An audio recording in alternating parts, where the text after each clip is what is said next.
Very good evening to all. I am Arpita from the IGCP group.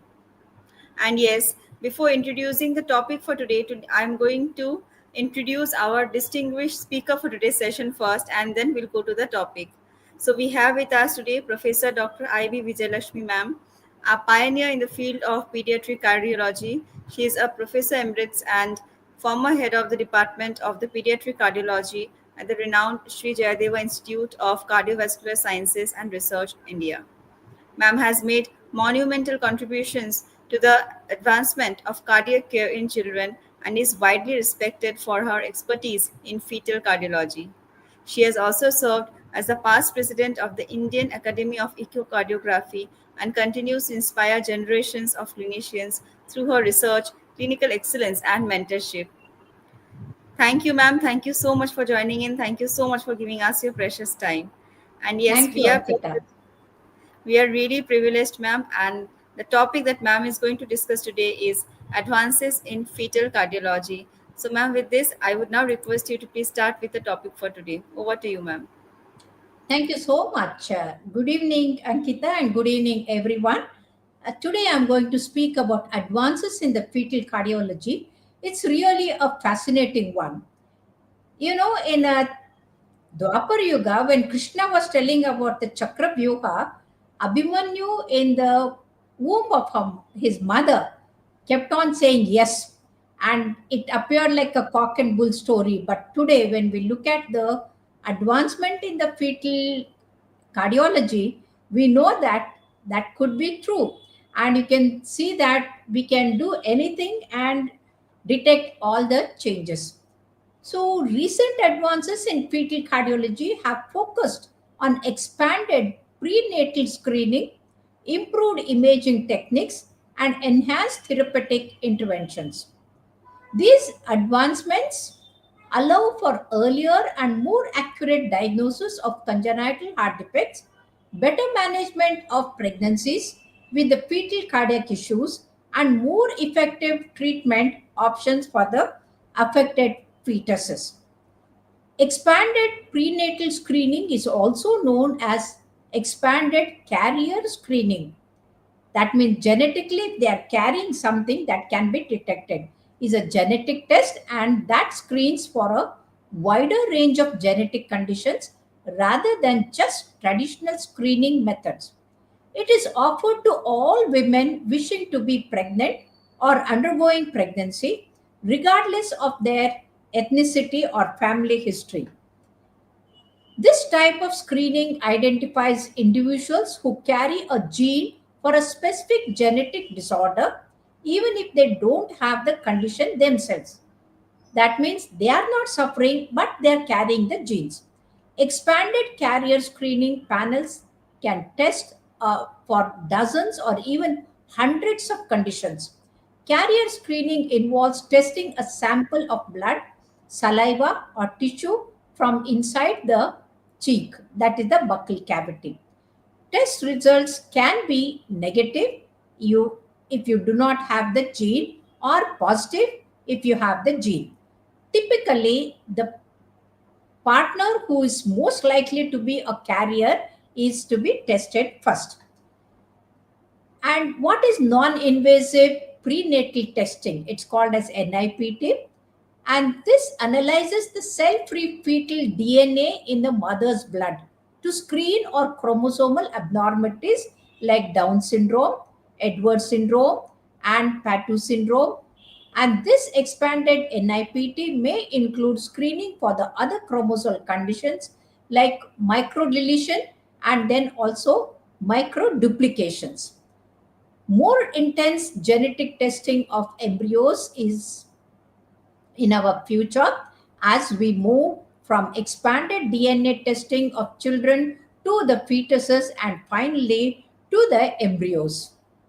The chromosomal microarray analysis is called as a CMA, and that whole genome sequencing and these technologies are increasingly being used on the fetus as well as the embryos. This chromosomal microarray analysis technology can be used in a prenatal diagnosis on samples obtained through the chronic villus sampling at 10 to 15, 13 weeks of pregnancy.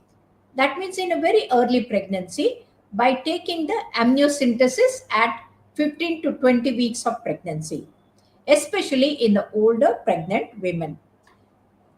And this is how, in one of my patients, when we did the screening for the abnormal chromosomal number, you can see that 21 and 22 genes were abnormal, and the fetal echo showed a complete AV canal defect with a huge VST.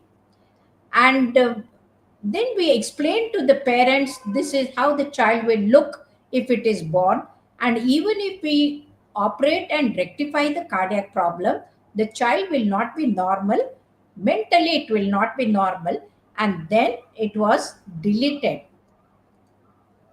So MTP was done in that patient. So prenatal genetic testing gives parents information about genetic disorders or birth abnormalities the fetus may have.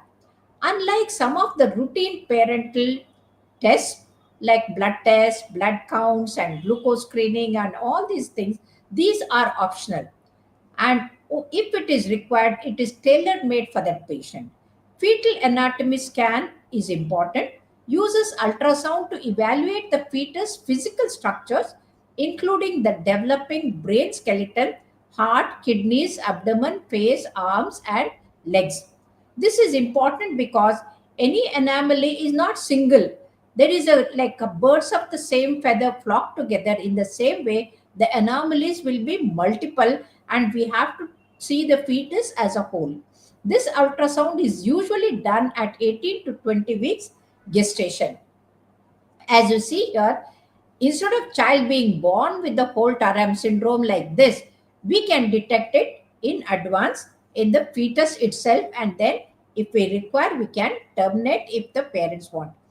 Like this ectopia pregnancy, the fetal echo can detect, and also it can be detected on the abnormalities, and that can also be terminated because this will be a stupendous surgery. So enhanced imaging techniques. Now coming to the enhanced imaging techniques, the first we have the fetal echocardiography.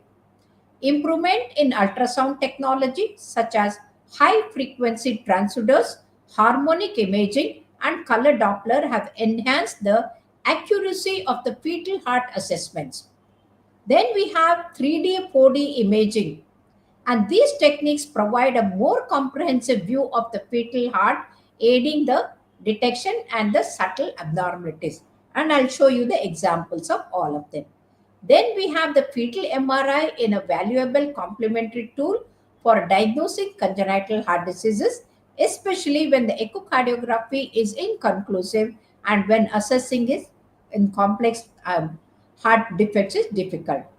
Now, artificial intelligence and machine learning also have taken a part into this. Now, AI is being integrated into the fetal echocardiography with the potential to automate and standardize the image acquisition and analysis, leading to a more accurate and efficient diagnosis. Now, coming to the fetal echocardiography, here the details of diagnosis evaluations are very important. The sensitivity is 85 to 90%, and the specificity is 99%, and that is enormous. So, prenatal detection can improve the pregnancy outcomes. Screening tools like nuchal fold, thickness, ductus venosus Doppler are less sensitive and detection of congenital heart disease. The fetal echocardiography represents the one of the most exciting and rapidly evolving areas in the field of pediatric cardiology and obstetrics too. During the next decade, we expect to see incredible advances in the prenatal diagnosis and management of cardiovascular diseases. Increased ability to intervene medically, percutaneously, and perhaps surgically on the fetus has enhanced the importance of prenatal detection of congenital heart diseases. Fetal echo, first described in 1972, has opened a new horizon and is the best tool for the insight into the fetal heart. In fact, the fetal echocardiography acts as a ECG also. Since we cannot take ECG in the fetus, if you take the Doppler signals and then, in fact, you can evaluate the fetal heart rate, the rhythm, and irregularity. Everything can be calculated by the fetal echo. The most valuable tool for diagnosis of fetal echo, it's a non-invasive, harmless, the only tool that allows complete evaluation of the cardiac structure as well as the function. It also serves as a ECG for the fetus. It detects the cardiac arrhythmias, which are now manageable with the transplacental therapy. It can also detect the pericardial effusion, pleural effusion, and the ascites. Small structures, better resolution, and the faster rate frames are also can be managed. And here it is so unique that it assesses the fetal well-being in more global sense, because the umbilical and the cerebral arterial and the umbilical veins flow patterns can be detected. And with this, it is important clue for the fetal sites also, status also. The first level fetal echo is done by obstetricians or sonographer who screen routinely for all the normal abnormal pregnancies. The second level of fetal echocardiography is done by pediatric cardiologists like me for high risk pregnancies for congenital heart disease, especially which are complex and cannot be detected by the ultrasonographer. Now, when to perform the fetal echo? The fetal echo has to be performed when a family history of first degree relative, that is mother, father, sibling, have got a congenital heart disease. And then maternal exposure to the teratogens, lithium, phenytoin, alcohol. Now it is so important that women have started drinking alcohol, and that too young women, and as a result that also can lead to the problems. So the torch infections, the maternal metabolic disease, and if the mother has got a diabetes or phenylketonuria, and that those also have to be screened. If there is an abnormal obstetric ultrasound, unexplained fetal distress, fetus with arrhythmia on obstructive examination, familial syndromes with the cardiac involvement like tuberous sclerosis, Noonan syndrome, hypertrophic obstructive cardiomyopathy, all have to be tested. Now, indications for the fetal echocardiography is whenever there is a suspected cardiac abnormalities on sonogram, non-cardiac fetal anomalies, or maternal or paternal. So genetic and chromosomal diseases are detected like trisomy 21, nearly 50% of them, and trisomy 13 and 18 almost 100%. So they have to be tested. So we can divide the indications for fetal echo into three groups: the familial, if there is a family history of congenital heart disease in the parents or sibling, or if there is a Mendelian syndromes like DiGeorge syndrome, tuberous sclerosis, Williams syndrome, Ellis Van Crieveland syndrome, or Marfan syndrome, or Noonan syndrome, the fetal echo is a must. Then coming to the maternal, we have maternal congenital heart disease history, metabolic disorders like diabetes, PKU, and these are very common nowadays because the obesity and diabetes during pregnancy has increased in the present era. So, autoimmune diseases like the SLE and exposure to tetrogens, rubella infection. Now, rubella infection has come down because the central government has started the Indradhanush, in which the almost all the children are vaccinated in time. So, in vitro fertilization. Then coming to the fetal, abnormal cardiac screening examination, fetal chromosomal anomaly, extracardiac anomalies, increased nuchal translucency more than 3.5 millimeter, non-immune hydros fetalis, and then the fetal arrhythmias and monochromatic twins. And here you can see that abnormal thing is very important. The time of fetal echo, when to do it? The suspicion of major congenital heart disease has to be done at the 16 to 18 weeks, and the confirmation of the complete examination can be done by 24 to 28, because MTP is not permitted beyond that. That is the medical termination of pregnancy. In case there is a something very difficult, complex, we cannot do afterwards. So hence we have to confirm before 24 to 28. Need arises in the third trimester, but quality of study will be poor, and because of the reduced amniotic fluid and increased fetal ossification and the fixed fetal position, the necessary to have a second look at 34 to 36 weeks, especially coarctation of aorta, can develop much later, and in fact it can become more prominent after the delivery. When the duct starts closing, the coarctation will become obvious. So basic screening, four chamber view has to be done, and with this 43 to 96% of the fetal anomalies can be made out in the four chamber view itself. And the four chamber view with the outflow tract with the three vessel and the trachea view increases the sensitivity, and then it comes up to almost 90%. So timing of the fetal echo 18 to 20, as I already told, and then feasibility of obtaining diagnostic scan in the first trimester is difficult, but that can be done with the transvaginal echo. The fetal rib shadowing, fetal position, maternal body habitus increase the ratio of the fetal body mass to amniotic fluid as the pregnancy advances to more than 30 weeks.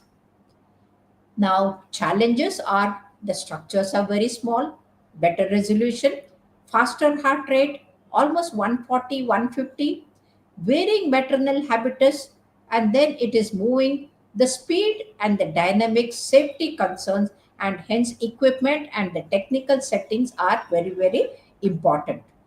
So here for the 2D image setting, transducer as it is shown here, you can see that the transducer is anywhere between 4 to 8 megahertz, low persistent and mid-low level smoothing, high frame rates, good contrast to improve the endocardial definition, and then further optimization of the frame rates to resolution, the depth, zoom, contrast, gain, harmonics, and freezing and scrolling all have to be done in a harmonious way.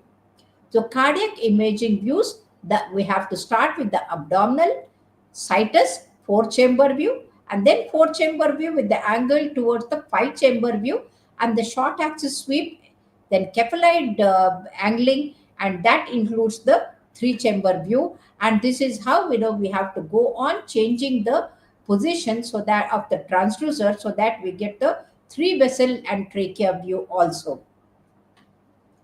And this is the perfect four chamber view, and it's absolutely correct. But here you can see that there is a large uh, foramen oval, and though the the pulmonary veins are not properly seen in the fetus, but still we are able to see. So that is the left atrium. There is some amount of pericardial effusion also.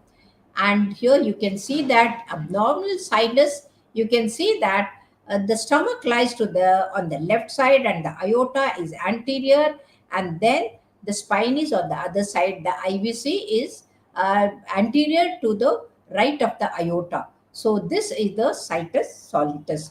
So this is how the situs can be seen, and this is the four chamber view, where you can see that here the aorta is here, and this is the fourth chamber. So you can look at the cardiac size, the cardiac axis, the position of the chest chamber, and then the septal length, integrity, anterovascular pulmonary veins also can be seen, and the pericardial effusion also can be made out in this view. And in the four chamber view itself, you can see both the atria, both the ventricles, and then you can also see that this is the right ventricle, because you have got the band here, And this is how, this is the pulmonary veins, and this is the left atrium and the left ventricle. And the tricuspid valve insertion is at a lower level. So this is the right ventricle. So here you can see that uh, moderator band is also very nicely seen. Once the moderator band is there, we have to make this as the right ventricle. Sorry, the slides are not moving. Okay, okay. Now, how accurate is the fetal echocardiography? The positive predictive value is 100%. If you have seen a detected a fault, then it is 100%. The specificity is 99%, but sensitivity is 80%. But still, it is very good. And these are the different views. You can see that this is the TGA, and this you can see that the LV is giving rise to the aorta, and this is how the structures are those small we can make out. This is the four chamber view. Here you can see the LVOT, that is, this is the LV, and that the outflow tract. And here you can see that this is a three vessel view. You can see the superior vena cava, aorta, and then the pulmonary artery. All the three vessels are seen, and hence it is called as the three vessel view. And here this is the right ventricle, and then the RVOT, and that's how you can detect if there is any obstruction or any problem. So here in the four chamber view, it appears normal, and then in LVOT view also it appears normal, and in 3 view also it is normal. So here you can see that in the 3 vessel view also it appears there. So these are the standard ones in the normal, and that's how you detect them. And then the getting the arch is difficult and very important, because in the ductal view you can see the ductus arteriosus, and if there is a hypoplastic left heart or the aortic stenosis or arch is anomalies are there, and then it is very important to do this. So here you can see that this is the aortic arch view, and you can see that it appears normal. The arch, not only the vessel, the arch itself is well grown. If there is a hypoplastic arch, that can be detected in the arch view. And in the ductal arch view, we can see the ductus arteriosus. This is how the ductus arteriosus remains. But once the child is born, the child cries, this ductus arteriosus will close. And if it doesn't close, then it is the PDA or the patent ductus arteriosus. So here we can see the ductus arteriosus. And this is the bicaval view. You can see the superior vena cava and inferior vena cava in a single frame. That is the bicaval view. So it is difficult to diagnose prenatally coarctation of aorta, because sometimes the coarctation may appear normal because the ductus arteriosus flow is there, and then after the child is born, when the duct closes, the coarctation may be seen. Then ostium secundum AST cannot be detected because foramen oval is allowing the blood to flow, so we cannot make out. And the mild pulmonary stenosis, mild aortic stenosis, and PDA cannot be made out in the fetal echo. So these are the few examples of the abnormal echoes. So here you can see that this is the tetralogy of Fallot, where there is an overriding of aorta, and this is the absent pulmonary valve. You can see that this the RVOT, and this the pulmonary valves are absent, so there is a free pulmonary stenosis and the free regurgitation. This is the mid-muscular VST, and this is the single atrium, you can see, with the multiple VSTs. So this is how we can detect the abnormalities. This is a 14 weeks pregnancy, and here you can see that the thick ridge is there, and that is the tricuspid atresia. And this is a 32 weeks pregnancy with the single ventricle. You can see that this is the outflow of pouch, and that is the single ventricle LV type. And in this 28 weeks pregnancy, you can see that it's the hypoplastic left heart syndrome. The left ventricle is so small, and you can see that this is the hypoplastic right heart syndrome. So the right ventricle and the pulmonary artery are hypoplastic. So this is the left heart hypoplastic, and this is the right heart hyperplastic.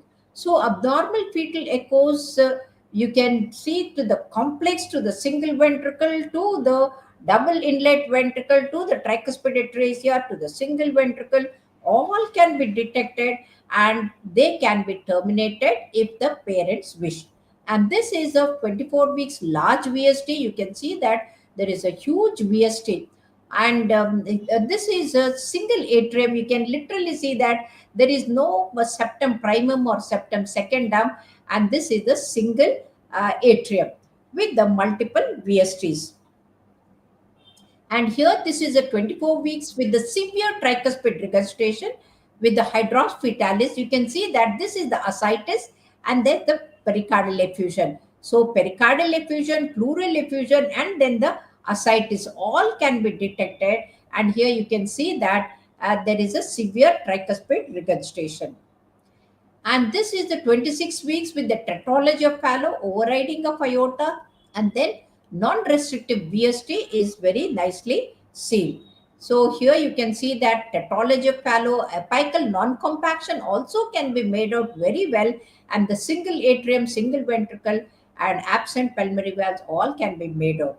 So this is how we can make this. Is you can see that the pulmonary stenosis and pulmonary regurgitation in a tetralogy of Fallot with the absent pulmonary valve can be detected. So single atrium, single ventricle, and then this is a lady with the tuberosclerosis. And at the 19th week, you can see that the multiple rhabdomyomas are there, and 36 weeks, you can see that LV, RV everywhere, and even in the right atrium, you can see the multiple rhabdomyomas are seen. So this is how we know it. The 32 weeks, you can see that the rhabdomyoma is so huge. In a fetus, this is too huge. And this is how we can detect rhabdomyoma.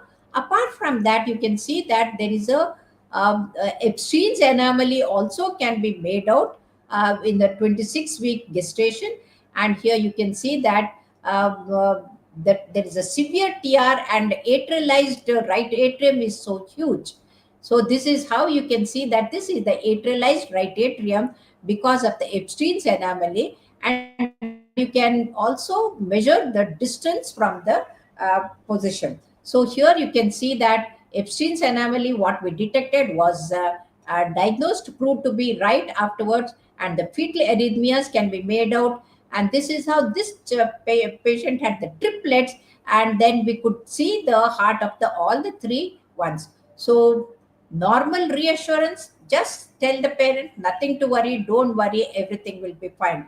If there is a complex, then counseling has to be done, genetic counseling has to be done, and then the CST, if there is a trisomy, counseling and amniocentesis, and then it has to be terminated. So this is how the triplets, you can see that this is one heart, that is another one, and that is the third one, and one was dead and not moving at all, but then the other two were live. So this is Jim Locke in Boston Children. He was the first one to start doing the fetal balloon valvuloplasty, especially aortic stenosis and also for the pulmonary stenosis. Today, even in India, it is being done in Hyderabad and other centers, and then with the good result. Then the mortality was almost 25% when I worked with him about 30 years back, and now also it is quite difficult, but still it is in an evolving stage in India. And this is the patient who had some previous child had death on the third day of life, and then the fetal movements came down. She rushed to the hospital. Cesarean section was done. The child did not cry. Then it was not breathing well, intubated, and then the patient was referred to me for the treatment. This is how the X-ray looked before I did the intervention, and this is afterwards when the child was out of ventilation. So you can see that the child had a pinpoint aortic stenosis. So I opened it with the 4 millimeter PTCA, and then the child weaned out of ventilation within 24 hours, lost all the edema fluid, and the child became all right. And here you can see that this is the pinpoint aortic stenosis, and after balloon dilatation it is opened up, and the gradient also came down significantly, and from 65 by 34 to the mean, and then ejection fraction which was 30, at that improved to the 60% ejection, and the gradient came down to 20 by 10. So this is how the we can do, and this is how the timing, it's very important. 16 to 18 weeks is very important. When we saw the referral, most of the references that came to us, they came at a later stage, and then especially diabetes happened to be in 44%, and the heart disease was another 44%. So this is so important. The first trimester markers have to be detected and treated in advance. So now we have the transvaginal echocardiography also. In fact, it is done to see the whole of the genital structures, but it can also find out the cardiac structure. This is how the cardiac looks with the transvaginal, because this can be done between anywhere between 13 to 14 weeks, so much earlier than the trans abdominal. And hence, this is when there is a high risk that has to be done. So limitations are poor fetal positioning, difficult imaging due to the maternal body habitus, and then difficult to diagnose very small VSTs, evolving vascular obstructions and coarctation, which are going to evolve much later, and the PD. And this is the 3D echo given by UP Singh. And here you can see that there is a right-sided aortic arch, and then this is the DTJ. You can see that in the 4D echo, you can literally see how the transposition of the great arteries are so beautifully shown. And this is another case of his where the rhabdomyoma, he has done the 4D echo, and this is how the 3D, 4D have all become same. So here, the suspicion level 2 ultrasound or presence of polyhydramnios is important indication for the fetal echo. The main concern in the Indian scenario is they come very late, and here the fetal echocardiography is accurate and diagnostic tool for the effective identity of abnormal fetal heart sounds. And here the focus in our country should be to shift towards the earlier referral, improving the awareness among the public about the treatment options that are available, and a comprehensive evaluation to the associated anomalies. So there are always three stages in the history. That is what James Mackenzie said. There is a three stage. When the first time it is announced, the people say, "Oh, it is not true."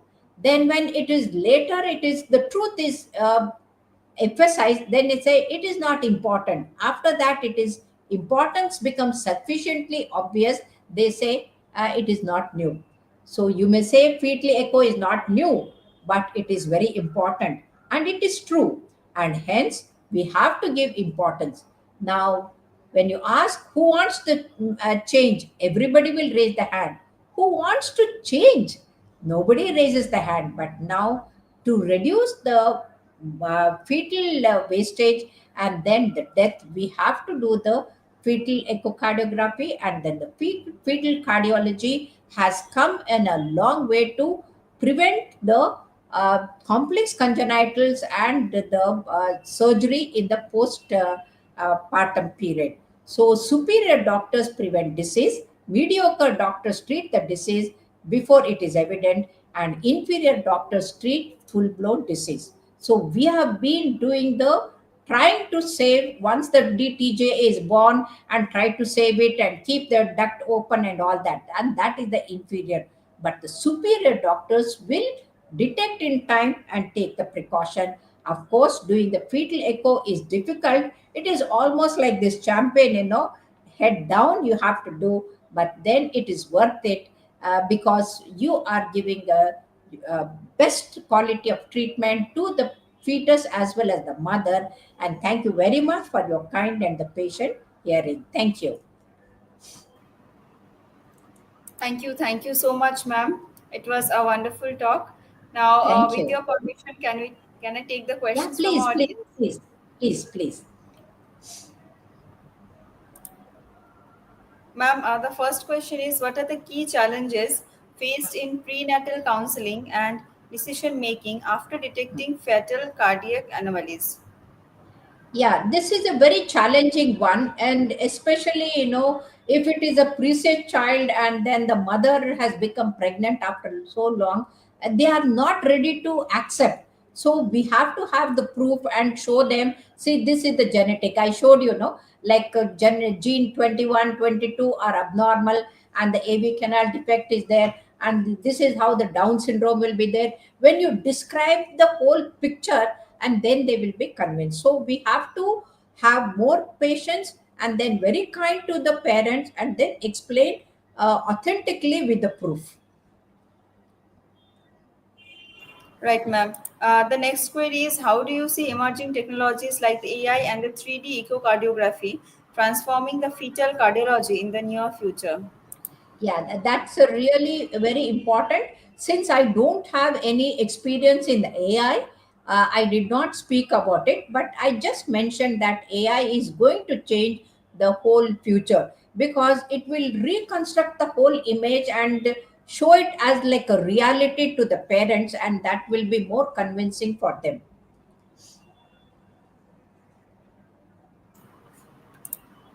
Right, ma'am. There is one last query, that is, how has the field of fetal cardiology evolved over the past decade, and particularly in India, ma'am?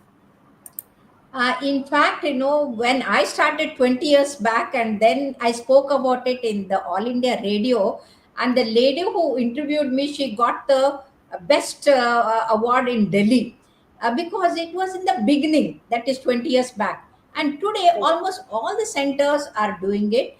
And what is important is not only the ultrasonographers, the pediatric cardiologists, they are working like hand and glove, so complementing to each other, because the ultrasonographer is not aware of the consequences, whereas the pediatric cardiology is aware of the consequences. If there is a DTGA and if the duct closes, the duct dependent one, the child will die after 2 or 3 days, like I showed you in the hydros fetalis. So here, when they work together, they are well prepared, and then the patient can be sent to the tertiary center as soon as the delivery occurs. Like how I did a 14-hour baby.